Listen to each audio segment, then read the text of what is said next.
Ika-7 ng Nobyembre 2023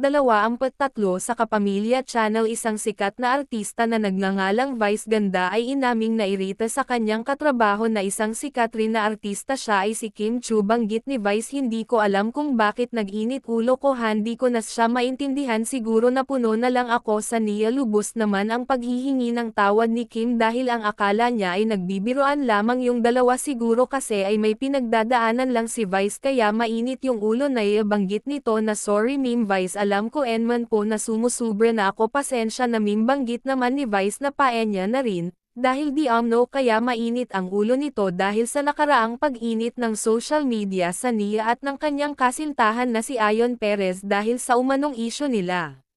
Ika-7 ng Nobyembre 2023 sa Kapamilya Channel, isang sikat na artista na nagngangalang Vice Ganda ay inaming nairita sa kanyang katrabaho na isang sikat